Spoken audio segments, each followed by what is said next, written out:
What is up, my dudes and that one girl who just wants the best? This is Bikes, Beards, and Brews. Let's kick that intro.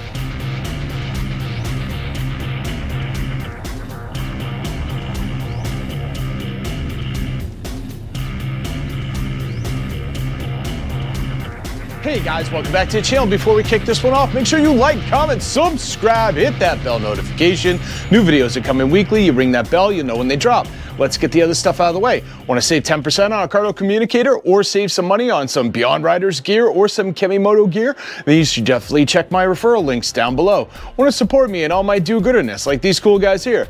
Boom! Then you should become part of the Brew Crew and join the coffee page down below. Want to know why I'm asking you for money? Well, next to those 10,000 Amazon affiliate links that also go to a good cause is a video explaining what I do with your money. Get it? Got it? Cool. Let's move on.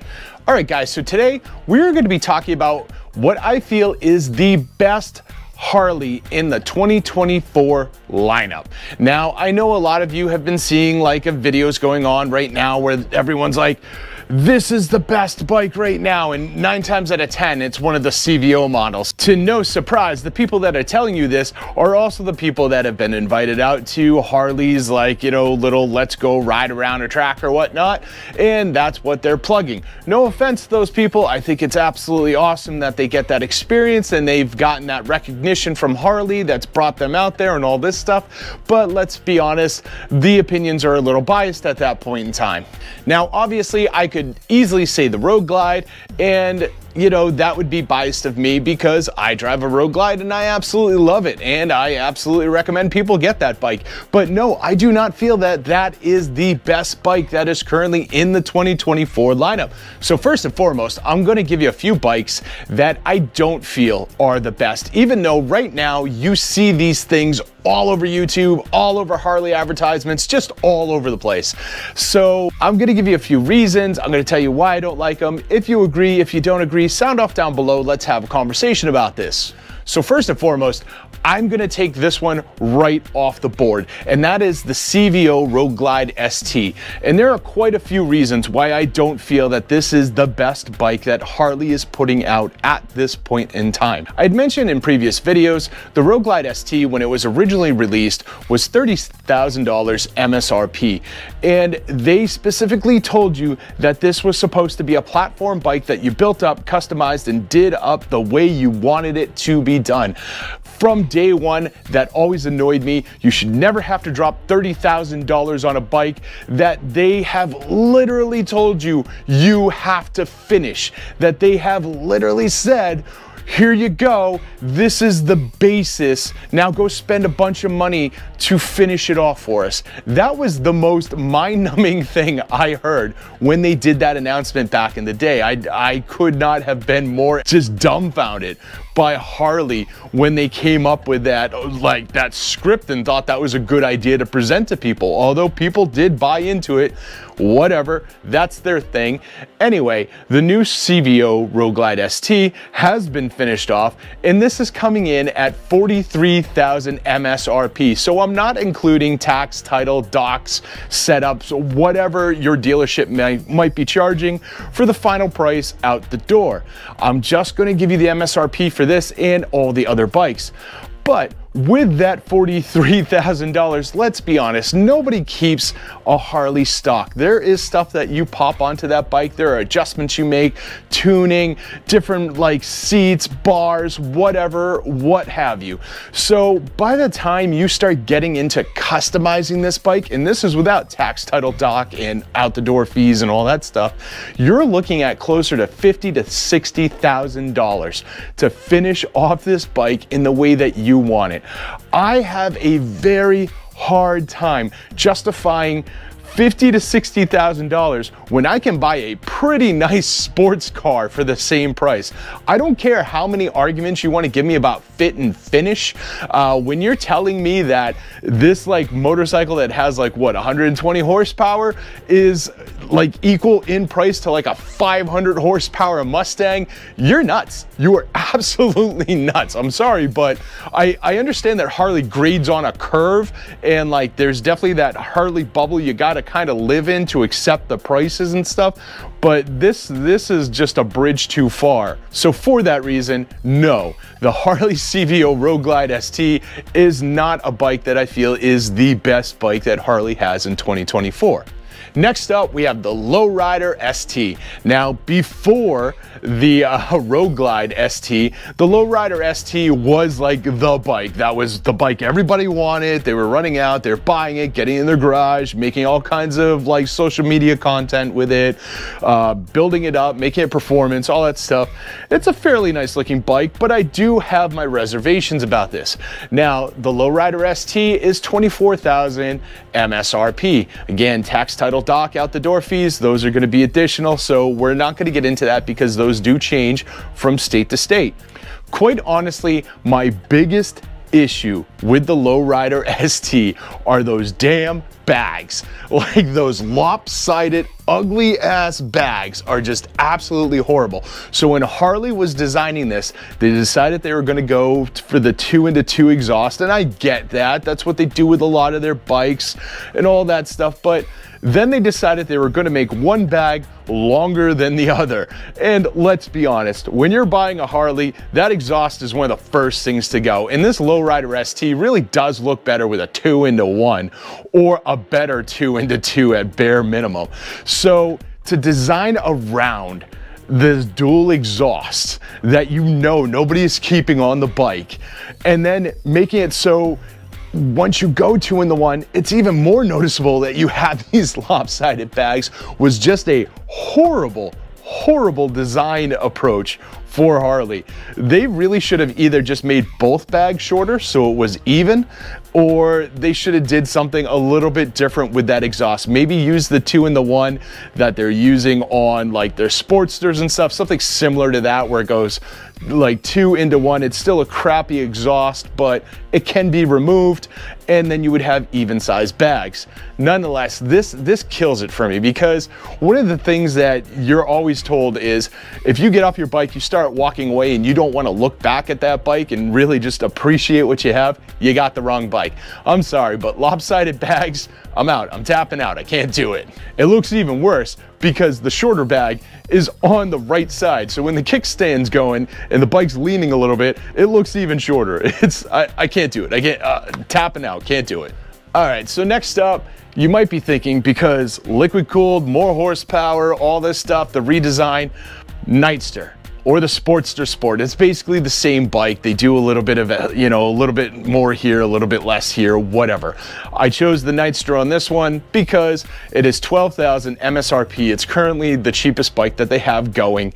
And, you know, it's got the liquid cooled engine, so you're doing a little over 100 horsepower and all this stuff. Here's the deal though. The profile on this bike is just ugly. This is ugly. It's just boring, milquetoast, ugly.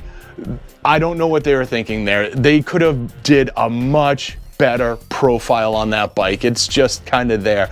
And then when you sort of, kind of get over how just boring this is, you look at the left side of this bike and that is just awful. That is so, that is just, it looks like they took everything and they tried to hide it on this side. It's kind of like, you know, when you're setting up your TV and your entertainment center and all that in your living room, and then you know, the front just looks great, but then you just smash all the wires and the cables and stuff behind the TV because you're like, nobody's gonna look there. That's what it looks like they did on the left side of this bike.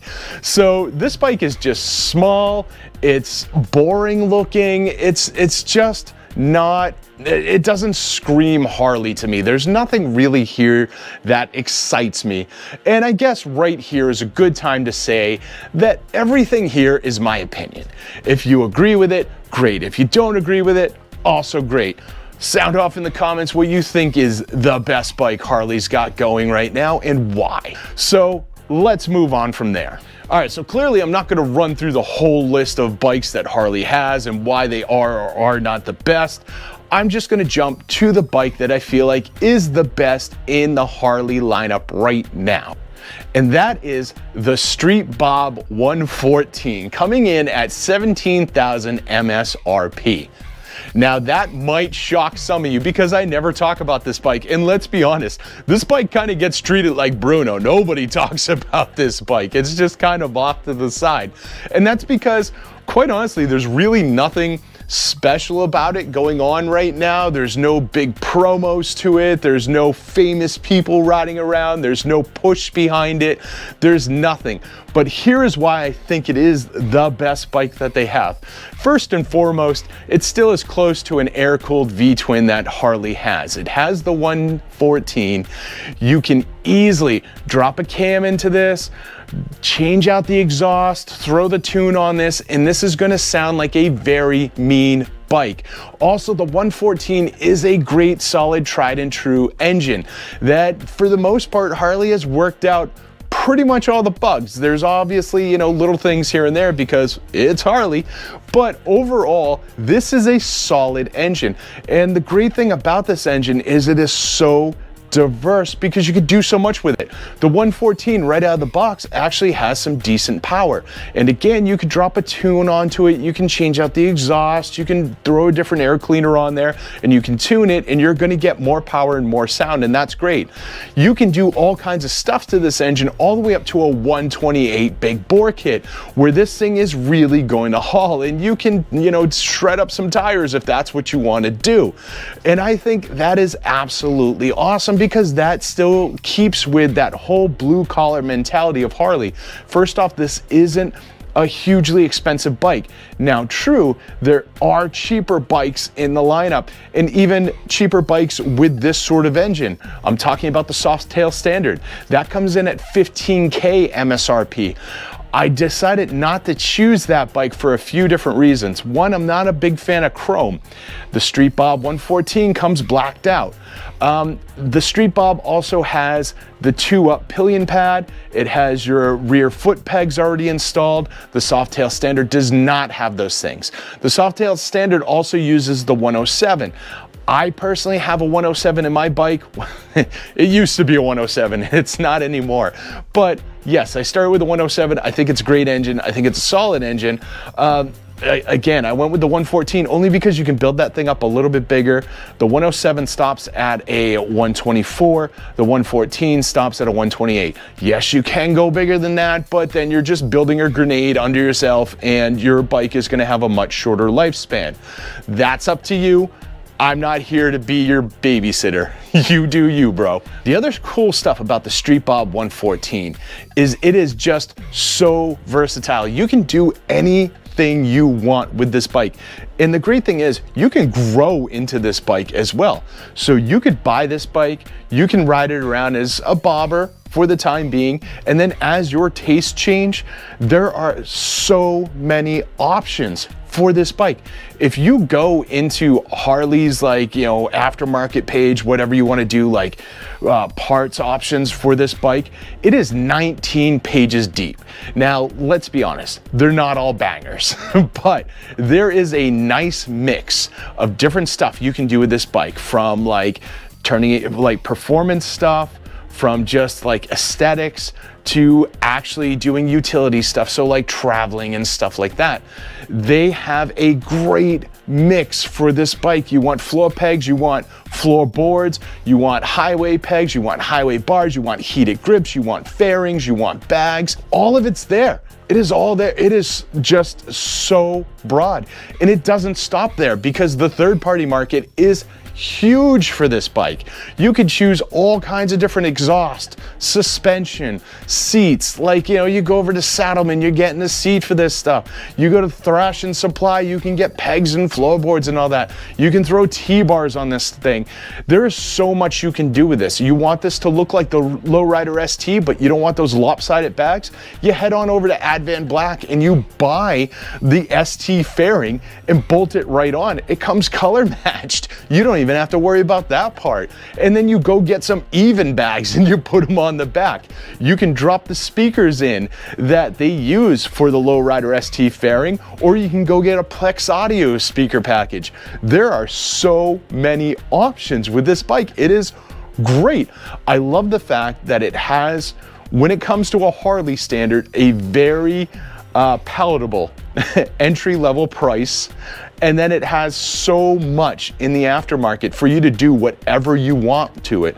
This to me is very much a blue-collar Harley bike because it is so simple out of the box, but then you can do so much to it, and like you can go as far or as like not far as you want with this. You want this to be a stunt bike, you can make this a stunt bike. You want this to be a performance bike, no problem, that can be done. You want this to be a mini tourer, that can be done. This is such a versatile bike. I can't stress that enough. I think this is absolutely a great bike.